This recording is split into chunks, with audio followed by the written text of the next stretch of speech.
Miami is a city that cannot be saved by a seawall. Miami's problem isn't the ocean rising in front of it, it's the ground beneath it. The city is built on stone that drinks the sea, and no engineering project on Earth has been able to stop what is happening underneath the pavement. Las Vegas was never meant to last either. A city of more than 2 million people in the middle of a desert that should have killed it before it ever became a city. Vegas survives because it figured out how to steal water from Lake Mead, from the Colorado River, from 700 miles away. It bought time, and it is still buying time. Miami cannot steal anything. The ocean is coming for it, and the ocean is on the wrong side of the wall. To understand why, you have to go down, past the Art Deco towers, the foundations of the high-rises, the storm drains and the sewer lines, down to the rock. Most major American cities sit on something solid.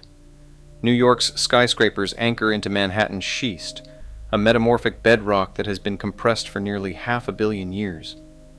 Chicago is built over glacial till and dense rock laid down by the last ice age. Boston, Denver, San Francisco, they all have the same thing in common: real stone underneath. Miami doesn't. The city sits on a formation called Miami limestone. Geologists used to call it Miami Oolite because it is not really stone in the way most people think of stone. It is made of ooids, billions of tiny, almost perfectly round grains of calcium carbonate, each no bigger than a grain of sand. About 125,000 years ago, during a warm period in the Pleistocene called the Sangamonian Interglacial, the sea was higher than it is today, and the southern tip of Florida was underwater.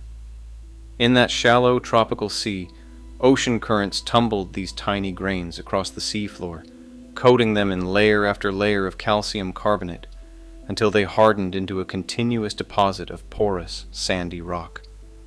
Then the climate cooled, the sea retreated, and what was left behind, exposed to the air, was a long, narrow ridge of rock, sometimes called the Atlantic Coastal Ridge, running down the eastern edge of Florida. Geologists call the southern section of it the Miami Rock Ridge. The Florida East Coast Railway reached it in 1896. The city of Miami was incorporated a few months later. Within 100 years, 6 million people would live within its metropolitan reach, across Miami-Dade County and beyond. But the ridge isn't solid. It can't be. The ooids that built it left microscopic gaps between every grain, and those gaps connect. The whole formation, all the way down, is honeycombed with pores.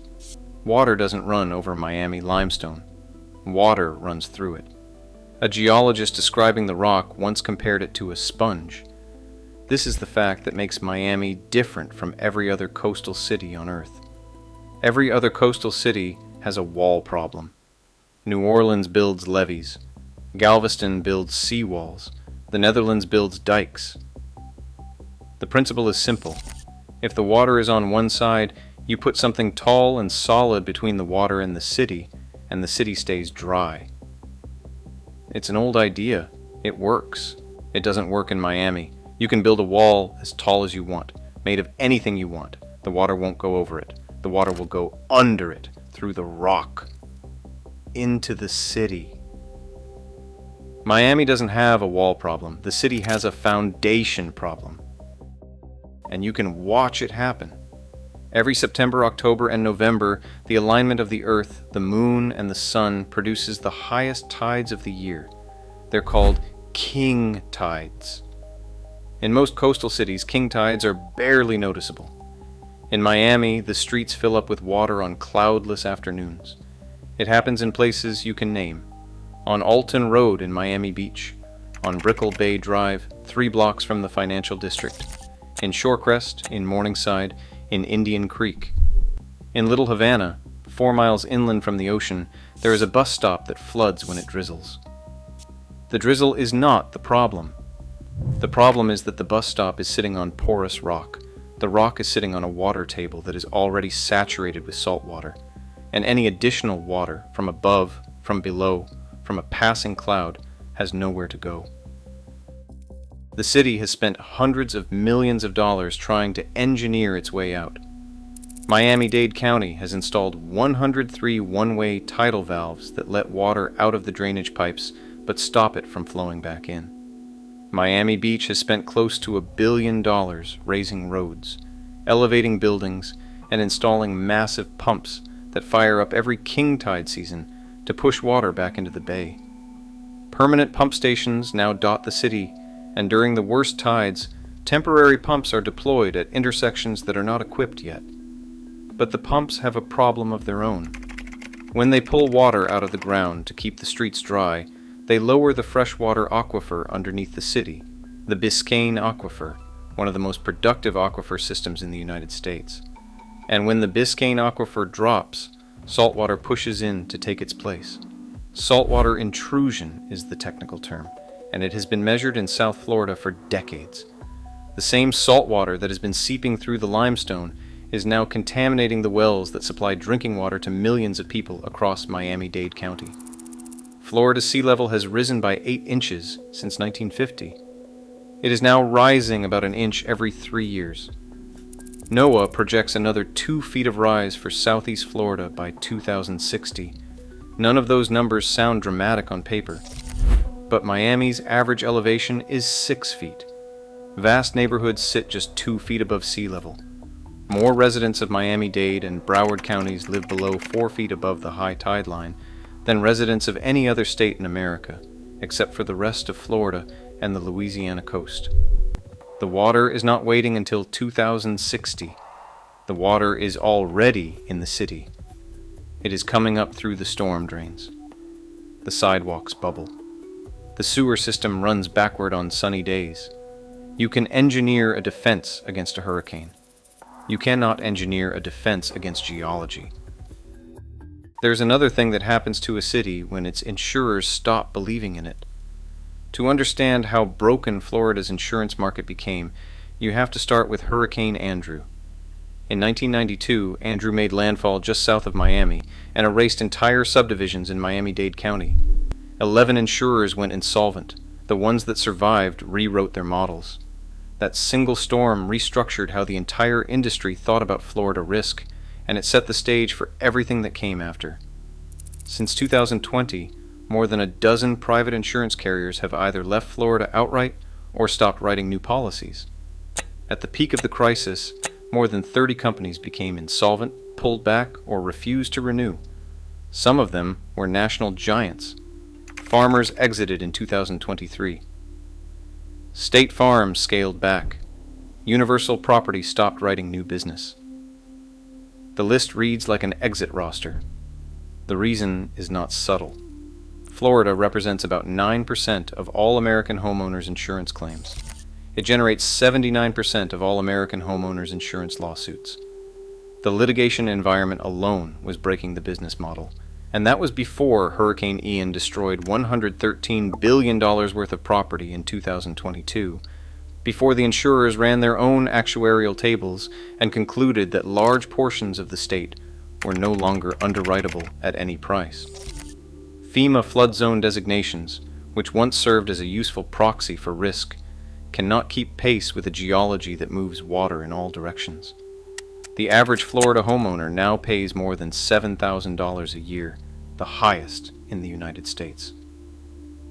In Miami and Fort Lauderdale, premiums routinely run between $8,000 and $10,000. Some coastal homes cannot be insured at all. Citizens. Property Insurance Corporation, the state-backed insurer of last resort, was created in 2002 to be a small safety net. By 2023, it had become the largest insurer in Florida, with 1.4 million policies. The state has since been aggressively trying to push policies back into the private market, a process they call depopulation, and Citizens is now down to about 395,000 policies. But everyone in the industry knows what those numbers mean. The private market did not reabsorb the risk because it became safer. It reabsorbed the risk because the state forced it to. Citizens has about $15 billion in reserves. A direct major hurricane strike on Miami could blow past that figure in a single afternoon. When it does, Florida law allows citizens to levy a surcharge on every property and casualty insurance policy in the state, including homeowners, renters, auto, boat, and commercial policies to make up the shortfall. A storm that hits one coastal city becomes a hidden tax on every Floridian who drives a car. In October of 2025, a research group called Deep Sky Climate Data published a report titled simply Uninsurable. Their conclusion was that the private insurance market in Florida had effectively decided that large parts of the state could no longer be insured at a profit, and the financial system was sending the first warning signal of climate catastrophe. This is what happens before a city collapses. Not headlines, not evacuations, spreadsheets, actuarial tables, quiet decisions made in boardrooms hundreds of miles away. The collapse happens in math before it happens in real life. But the limestone that's drowning the coast also built the high ground. The Miami Rock Ridge, the same porous formation that makes the city impossible to protect with seawalls, stands a few feet taller along its inland spine than it does along the coast. Just a few feet. 3, sometimes 4. In a city where everything is measured in inches, that's the difference between flooded and dry. The neighborhoods sitting on that ridge are Little Haiti, Liberty City, Overtown, Alapata, parts of Coconut Grove. For most of the 20th century, those were the parts of Miami that did not get investment. Redlining maps from the 1930s walled them off from federal mortgage backing. Segregation and disinvestment kept them poor.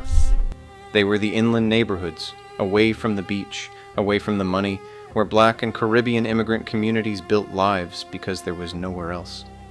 Now the ridge is the most valuable real estate in the city. Wealthy buyers fleeing low-lying Miami Beach are pushing inland in search of elevation. Little Haiti, 10 feet above sea level, is being bought up block by block.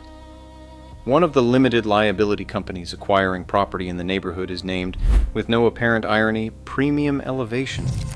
A Harvard researcher named Jesse Keenan coined a term for what is happening here: climate gentrification.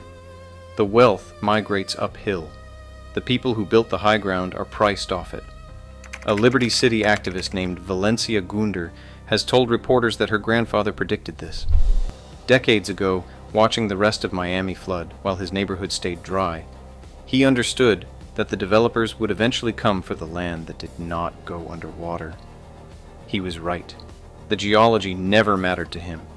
He just knew what was going to happen to the people who had been pushed onto the only stone in South Florida that did not sink.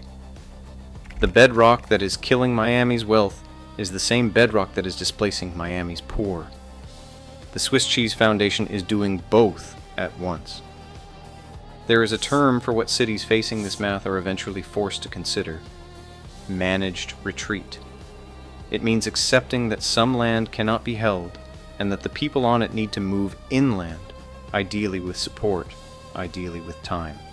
It is the policy nobody wants to say out loud, because saying it out loud accelerates the collapse it is trying to manage. But managed retreat is where the actuarial tables are already pointing. The insurers figured it out first. The spreadsheets said it before the politicians did.